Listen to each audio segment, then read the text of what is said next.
Okay, old gen versus new gen training style in powerlifting.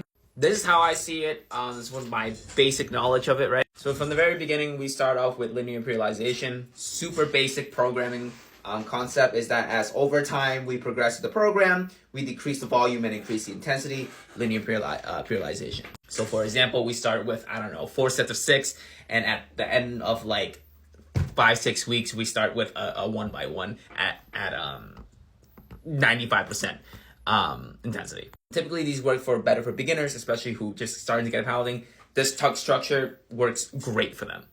Then from there, we adapted to more of structured programming to block periodization. Essentially, 3 main phases, and it follows in this sequence, right? We have the accumulation, or also known as the volume block or the hypertrophy block, and then we move on to the transmutation, it's strength block, right? And then the realization, the peaking.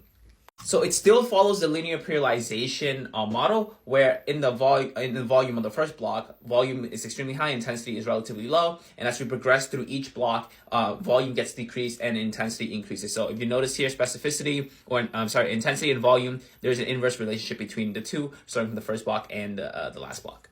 The difference between linear periodization and block periodization, depending on the phase of training or depending on the block, specificity will be different. So notice as we progress through the block, specificity gets higher and higher. And that just refers to the exercise in terms of the squat, bench, and deadlift, right?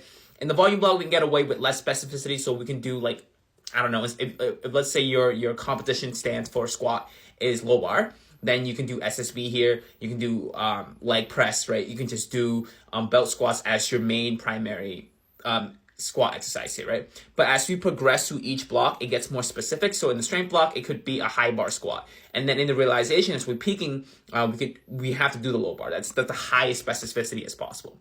Linear periodization didn't really account for that, right? It just says like, okay, your main squat is squat. You just squat from week 1 to week 10. There's no really change in specificity. From there, we move into something even much more complex within block periodization, with the concept of daily undulating periodization. It's essentially the exact same model in terms of volume and intensity. It still follows this relationship here. Periodization, this linear periodization concept still follows, but in terms of the micro, it's a lot more nuanced, a lot more dynamics that is involved. Meaning, if you look here, notice here volume over time still trends down and intensity still trends up. But you notice how the lines is kind of zigzagging downwards. The reason is for this, and they realize like, okay, some days, you can train with higher volume, some days you can train with lower volume, but as long as over the period of time, volume is generally decreasing and intensity is increasing, periodization is still within play.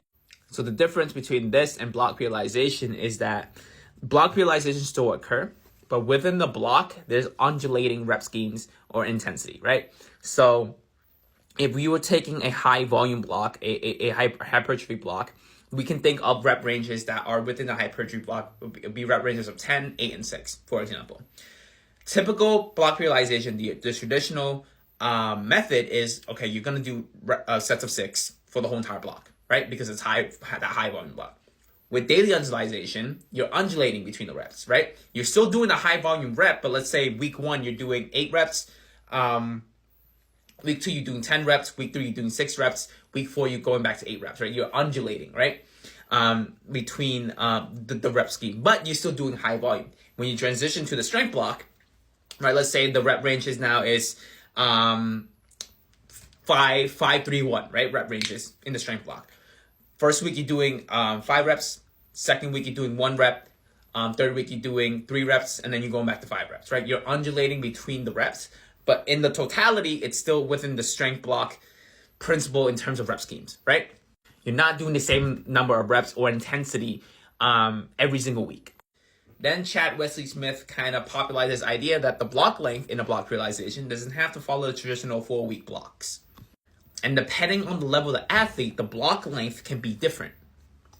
So he argues that typically beginners will probably need a longer duration in the volume block versus an intermediate or advanced who require more exposure to strength blocks and peaking blocks, because they're at a level where now, hypertrophy may no longer be as effective compared to training at a higher intensity, aka in the strength block or the peaking block. That's his argument, and he's saying that block lengths can be 5 to 6 weeks long, right? From there, we move on to emergent strategies by RTS, or the reactive training system.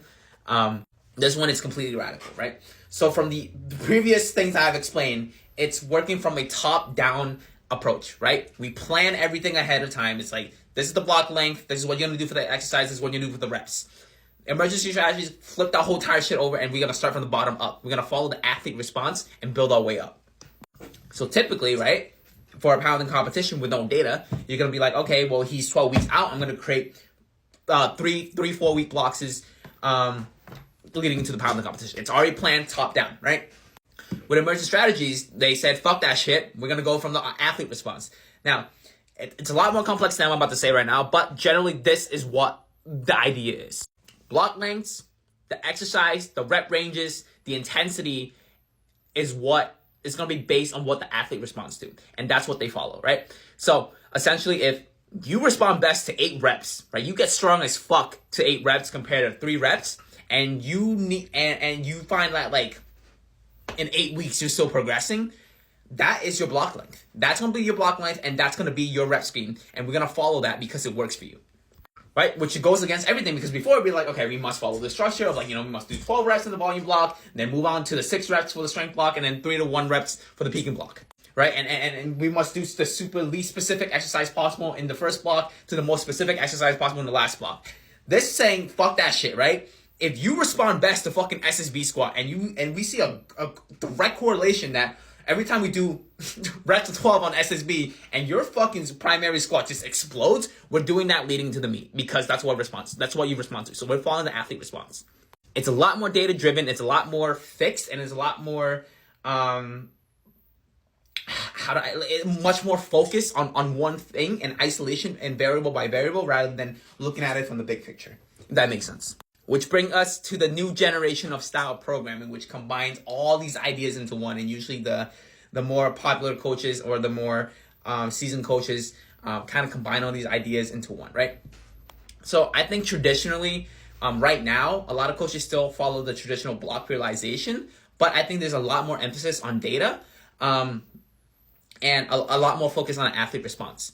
I think now there is a more focus on, okay, if an athlete is responding well to 7 reps, I'm going to give them 7 reps, but I'm still going to try to fit them into the block, right? There's still some top-down to bottom plan approach, but within that, it's a lot more, there's a lot more consideration to what the athlete best respond to, and they take into consideration of that while building a top-down approach, right? Unless you are radical and you just want to go ahead with the RTS approach, emergent strategy, which I've been using for some of my athletes, I think the combination of this is a happy medium currently today.